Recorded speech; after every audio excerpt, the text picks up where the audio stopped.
کا دل حضور علیہ السلام کو جان بوجھ کر دکھانا نہیں چاہے گا، کوئی نہیں چاہے گا کہ حضور کا دل دکھائے، لیکن میرے عزیزوں، میرے آقا علیہ السلام کے دیوانوں، آؤ آؤ، عاشقوں کی طبیعت کیا ہے، عاشقوں کی طبیعت کیا ہے، عاشقوں کی غیرت کیا ہے۔ ہم نے عاشق رسول تو اپنے آپ کو خوب کہلوایا، لیکن کبھی عاشق بنے بھی، کبھی حضور سے سچی محبت بھی کی۔ آؤ عاشقوں کے دل کو دیکھو، کتاب التوابین میں لکھا گیا ہے، اللہ اکبر۔ ایک روایت میں آتا ہے جس کے الفاظ کو میں اپنے الفاظ کے جامع کے ساتھ بیان کرنا چاہتا ہوں۔ ایک جوان بارگاہ رسالت میں آتے ہیں، ایک جوان بارگاہ رسالت میں آتے ہیں، اور آنے کے بعد میرے آقا صلی اللہ علیہ وآلہ وسلم کے رخ والضحا کو دیکھتے ہیں، اور دیکھنے کے بعد وہ مسلمان ہو جاتے ہیں، اور مسلمان ہونے کے بعد اللہ اکبر اب وہ جوان اسلام قبول کر لیتے ہیں، اور اسلام قبول کرنے کے بعد سرکار ابد قرار مصطفیٰ کریم رؤوف الرحیم صلی اللہ علیہ وآلہ وسلم سے کہتے ہیں، یا رسول اللہ، میرے ماں باپ آپ پہ قربان،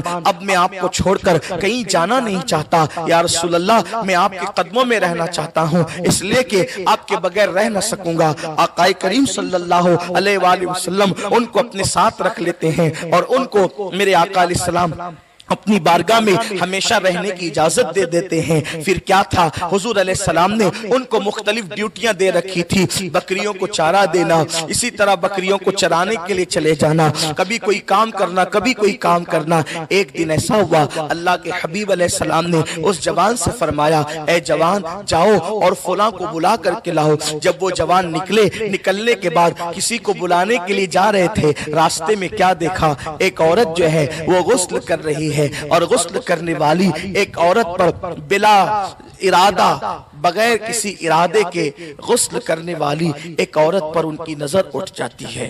جیسے ان کی نظر اٹھی اس جوان کی، اس جوان نے فوراً حضور کی تعلیم کے مطابق اپنی نظر کو پھیر لیا۔ نظر اٹھی اور انہوں نے نظر کو پھیر لیا۔ جب انہوں نے نظر کو پھیر لیا، اچانک دل میں خیال آیا، اے فلاں، تو نے کیا کیا؟ اللہ کے رسول علیہ السلام نے اس منظر کو دیکھنا حرام قرار دیا، تو نے غسل کرنے والی عورت کو دیکھا۔ اب کوئی عورت اگر غسل کر رہی ہو تو اس کی کیفیت اور پوزیشن کیا ہوگی، یہ بتانے کی ضرورت تو نہیں ہے، میری زبان حیا خاموش ہے کہ اس وقت پوزیشن کیا رہی ہوگی، لیکن آپ سب سمجھدار ہیں، سمجھ سکتے غسل کرنے والے کی پوزیشن کیا ہوتی۔ اس نوجوان کی نظر پڑی اور اس نے نظر فوراً پھیر لی۔ حالانکہ یہ گناہ نہیں ہے، اس لیے کہ اسلام کا یہ قانون ہے کہ اگر کسی ایسے منظر پر نظر پڑ جائے، کسی ایسے منظر پر نظر پڑ جائے جو دیکھنا حرام ہے، اور اس پہ نظر پڑے، آدمی فوراً نظر پھیر لے، تو یہ گناہ نہیں، کیونکہ اس نے نظر پھیر لی، اس نے نظر پھیر لی، اس لیے گناہ نہیں ہے۔ اگر وہ ٹکٹکی باندھ کر نظریں گڑا کر دیکھے تب یہ پاپ ہے، تب یہ جرم ہے، یہ حرام ہے۔ اللہ کے رسول علیہ السلام نے مولا کائنات شیر خدا علی مرتضیٰ سے فرمایا تھا، اے علی، اگر کسی عورت کے حسن پر تیری نظر پڑ جائے تو تو فوراً نظر پھیر لے، پہلی نظر معاف ہے، لیکن اگر کسی نے نظر پھیر لیا، نظر بچا لی، تو اللہ تعالیٰ اسی وقت اس کی مغفرت فرما دیتا ہے۔ سبحان اللہ۔ اگر نظریں گاڑ کر دیکھے تو جرم ہے، لیکن جن کے رتبے ہیں سوا، ان کو سوا مشکل ہے۔ اس جوان کی نظر جیسے اس عورت پر پڑی، اس منظر پر پڑی، اس نے نظر پھیر لی، اور نظر پھیری تو تھوڑی ہی دیر میں عشق بھرا دل کچوکے دینے لگا، عشق بھرا دل ملامت کرنے لگا، اے فلاں، تو نے یہ کیا کیا؟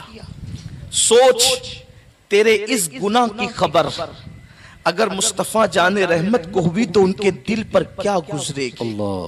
بس یہ ایک احساس تھا، ایک عاشق کے دل کا احساس کہ اگر اس کی اطلاع اللہ کے رسول کو ہوئی ان کے دل پر کیا گزرے گی۔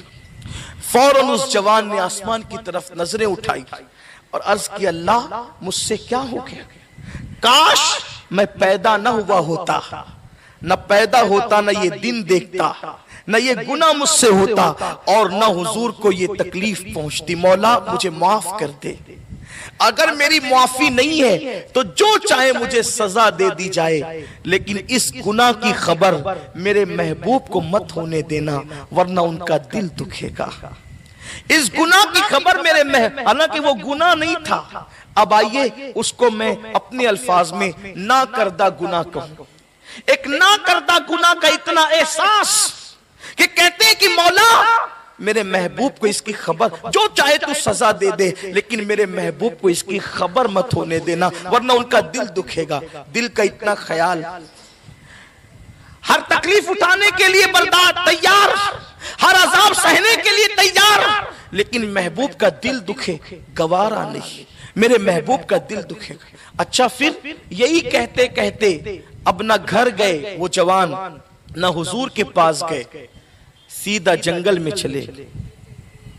لوگ ڈھونڈنے لگے ان کو، اللہ کے رسول علیہ السلام پوچھتے تھے وہ فلاں کدھر گیا، وہ فلاں کدھر گیا، وہ فلاں کدھر گیا، سب کہتے آقا پتہ نہیں کدھر گیا، اس لیے کہ اس کے گھر والے بھی نہیں بتا پا رہے کہ وہ کدھر گیا۔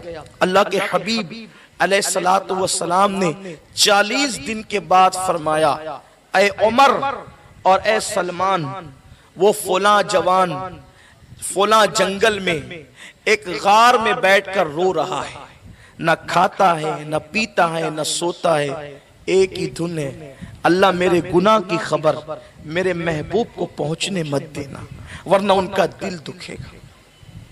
حضرت سلمان فارسی اور فاروق اعظم دونوں مل کر جنگل گئے، ایک چرواہے کو دیکھا، چرواہے سے پوچھا اے چرواہے کیا تو نے ہمارے کسی ساتھی کو فلاں کو دیکھا ہے؟ اس نے کہا میں فلاں کو نہیں جانتا، اتنا صرف جانتا ہوں ایک ایسا جوان ہے شاید اس سے کوئی گناہ ہو گیا ہے اور وہ اپنا گناہ اپنے محبوب سے چھپانا چاہتا ہے، بس میں اتنا جانتا ہوں۔ حضرت فاروق اعظم نے کہا سلمان اپنا بھائی مل گیا، پھر اللہ اکبر کہا اس چرواہے سے وہ کہاں ہے؟ کہا وہ کہاں ہے مجھے نہیں پتا، البتہ جب رات تاریک ہو جاتی ہے، رات نصف گزر جاتی ہے تو وہ آتا ہے اور اپنے سر پہ ہاتھ رکھ کر اپنے بالوں کو پکڑ کر آسمان کو دیکھ کر روتا اور کہتا ہے مولا کاش میں پیدا نہ ہوا ہوتا، اور پیدا ہوا تھا تو مر جاتا، نہ مجھ سے یہ گناہ ہوتا نہ میرے محبوب کے دل کو تکلیف پہنچتی، اللہ مجھے معاف کر دے یا جو چاہے سزا دے دے لیکن میرے محبوب کو میرے گناہ کی خبر مت ہونے دینا ورنہ ان کا دل دکھ جائے گا۔ کہا بس وہ یہی کہتا ہے اور روتا رہتا ہے۔ فاروق اعظم کہتے ہیں اللہ اکبر کیا تو ہمیں بتا سکتا ہے وہ کہاں ہے؟ میں نہیں جانتا، وہ آئے گا انتظار کرو۔ رات آدھی گزری، اس کے بعد کسی کے رونے کی آواز آئی، فاروق اعظم نے اس جوان کو سینے سے چمٹایا اور کہا اے فلاں چلو تمہیں حضور بلاتے ہیں۔ پہلا سوال یہ تھا عمر یہ بتاؤ کیا میرے آقا کو میرے گناہ کی خبر ہو گئی؟ فاروق اعظم کہتے ہیں اے فلاں مجھے کچھ بھی نہیں پتا، تمہیں حضور بلا رہے ہیں۔ انہوں نے کہا اے عمر آپ کے بڑے احسانات ہیں، ایک احسان اور کریں کہ میں حضور کا سامنا کرنے کی ہمت نہیں رکھتا، میں کس منہ سے سامنا کروں گا کیونکہ میں نے بہت بڑا گناہ کر لیا ہے۔ البتہ انہوں نے بلایا ہے تو میں انکار بھی نہیں کرتا، چلوں گا لیکن ایک شرط ہے کہ مجھے اس وقت حضور کے پاس لے کر چلنا جب میرے آقا حالت نماز میں ہو، تاکہ حاضری بھی ہو جائے اور سامنا بھی نہ ہو سکے۔ میں ان کا سامنا نہیں کر سکتا، میرے اندر اتنی ہمت نہیں ہے۔ پھر کیا تھا؟ انتظار ہونے لگا فجر کے وقت کا۔ فجر کا وقت آیا، فاروق اعظم اور سلمان فارسی اس جوان کو لے کر چلے، مدینہ منورہ میں آئے اور پھر کیا دیکھا؟ حضور فجر کی نماز پڑھا رہے تھے، جیسے اس جوان کے کانوں میں حضور کی آواز پہنچی، چیخ ماری، بے ہوش ہو کے زمین پہ گر پڑا۔ جب زمین پہ بے ہوش ہو کر کے وہ جوان گر پڑا، نماز مکمل ہوئی، اللہ کے رسول نے پوچھا اے عمر وہ میرا فلاں کہاں ہے؟ ہائے ہائے جسے حضور میرا کہتے، وہ میرا فلاں کہاں ہے؟ وہ میرا فلاں کہاں ہے؟ عرض کی آقا وہ بے ہوش پڑا ہے۔ اللہ کے رسول گئے، ہاتھ پکڑا، ہوش میں آیا وہ جوان، سرکار نے پوچھا کیا حال ہے؟ عرض کی آقا میرا حال برا ہے۔ پھر کہا سرکار میرے گناہ کی آپ کو خبر تو نہیں ہوگی؟ میرے گناہ کی آپ کو خبر تو نہیں ہوگی؟ وہ کریم آقا آج جو عیب کسی پر نہیں کھلنے دیتے، آج جو عیب کسی پر نہیں کھلنے دیتے، کب وہ چاہیں گے میری حشر میں رسوائی ہو۔ عرض کی آقا